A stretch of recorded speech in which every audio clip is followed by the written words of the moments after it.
আমরা আছি এখন গরুর হাটে। ইমাম সাহেবরা কিন্তু কুরবানি দিতে পারে না। ইমাম সাহেবরা অধিকাংশ ইমামে কুরবানি দিতে পারে না। কেন দিতে পারে না আমি এটা আপনাদেরকে আমি বিস্তারিত বলতেছি। ইমাম সাহেবরা কুরবানি দিতে পারে না এই কারণে, আপনি উত্তরবঙ্গে আপনার যে দেশ মসজিদ গুলো আছে তো ওই জায়গায় ইমামের বেতন হিসেবে 5,000 টাকা, 3,000 টাকা। এমন এমন ইমামের বেতন আছে যে জায়গায় ইমামের বেতন পাইতেছে কিভাবে, যে প্রতি মাস শেষে তারা ধান কালেকশন করে। এই কালেকশনের মাধ্যমে সে ধান কালেকশন যেগুলো তুলতে পারে এগুলো ইমামে নিয়ে যায়। তারা এটাই তার জীবিকা অর্জন করে, তার এটা দিয়ে তার সংসার চলতেছে। এই যে দেখছেন আমরা আসছি গরুর হাটে। গরুর হাটে যে আসছে এখানে ইমামের কি এটা স্বপ্ন, একটা কুরবানি দেওয়া ইমামের জন্য স্বপ্ন। ইমামে কিন্তু আপনাদেরকে নির্দেশ দিতেছে যে আপনারা কুরবানি দেন। হ্যাঁ, কুরবানি দেওয়া যারা সমাপ্ত আছে তাদের জন্য কুরবানি দেওয়া ওয়াজিব। অথচ দেখেন ঢাকা শহরে যারা মসজিদে আছে তাদের বেতন 15 থেকে 20-25 হাজার টাকা। তারা টাইনে টুনে একটা কাছে কুরবানি দিতে পারে।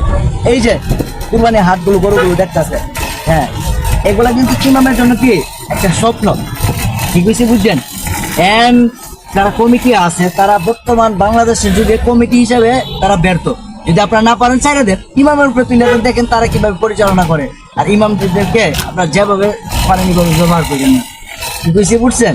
আপনারা ইমামের বেতন বাড়ান, কমিটি দিতে বলতেছে, সরকারকে না। ঠিক আছে, বুঝছেন? সরকার তো রাষ্ট্র হিসেবে তারা পরিচালনা করতে ব্যর্থ। বিগত 15 বছর ব্যর্থ ছিল, এখনকার যারা আছে তারাও ব্যর্থ। ঠিক আছে, বুঝছেন?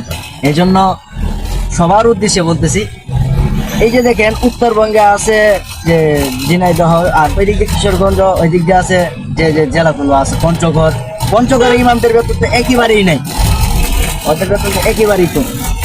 কিন্তু এই জন্য সবাই ইমামদেরকে সম্মান করবেন, হ্যাঁ, তাদেরকে যথেষ্ট হাদিয়া দেওয়ার চেষ্টা করবেন। ভালো থাকবেন। আসসালামু আলাইকুম।